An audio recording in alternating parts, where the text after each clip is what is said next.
আজকে আপনাদের সাথে শেয়ার করব পাকা আমের ম্যাঙ্গো জেলি। তো কিভাবে খুব সহজেই ঘরে এই ম্যাঙ্গো জেলি তৈরি করে নেবেন সেটাই আজকে আপনাদের সাথে শেয়ার করছি। সব কিছুর সাথে খেতেই অসাধারণ লাগবে এবং এমনি খেতেও খুবই অসাধারণ। এটা রুটির সাথে মেখে খেতেও আরও অনেক সুন্দর লাগবে, দোকানের চেয়ে কিন্তু কম না, দোকানের থেকেও পারফেক্ট এবং অনেক সুন্দর একটি মজাদার জেলি হয়েছে। আর দোকান থেকে কিনে খেতে হবে না, এভাবেই বাসায় তৈরি করে খাবেন। ছোট থেকে বড়রা সবাই অনেক বেশি পছন্দ করবে। আমি তো প্রথমে অল্প বানিয়েছিলাম কেমন হয় সেটা দেখার জন্য, কিন্তু মাশাআল্লাহ পরে দেখলাম যে এটার টেস্ট খুবই অসাধারণ হয়েছে। আমি এটা আবারও বানাবো অনেক বেশি করে। তো আপনারা যেই বানাবেন অনেক বেশি করেই কিন্তু বানাবেন। এখানে আমি 3টা বড় সাইজের আম নিয়েছি পাকা আম। যেহেতু আমি এটা পাকা আমের ম্যাঙ্গো জেলি করব সেই জন্য পাকা আম নিয়েছি। আসসালামু আলাইকুম, ওয়েলকাম টু জান্নাত ফুড গ্যালারি।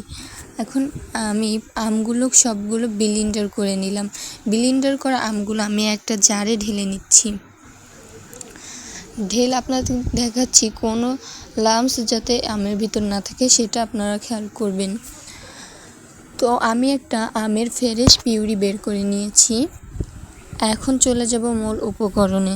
এখানে আমি একটা চুলায় বসিয়ে দিলাম কড়াইয়ে দিয়েছিলাম হাফ কাপ চিনি। যেহেতু আমটা মিষ্টি, পাকা আম মিষ্টি তো হবেই, এই জন্য আমি বেশি চিনি দিইনি। হাফ কাপ চিনির সাথে হাফ কাপ পানি দিয়ে দিলাম।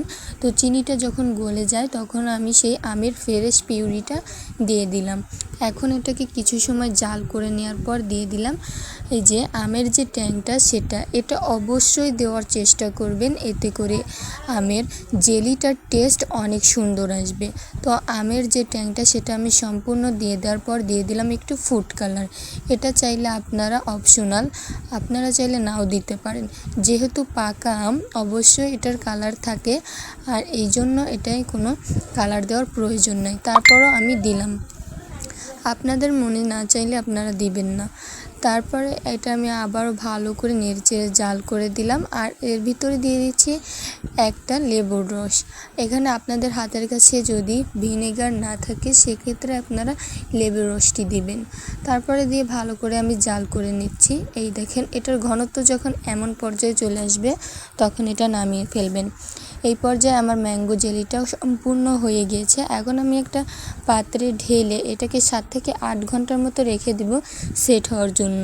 7 থেকে 8 ঘন্টা পর ফিরে আসলাম, আর দেখেন জেলিটা কত সুন্দরভাবে সেট হয়ে গেছে। মাশাআল্লাহ, জেলিটা খেতেও যেমন সুন্দর ছিল, দেখতেও তেমন সুন্দর।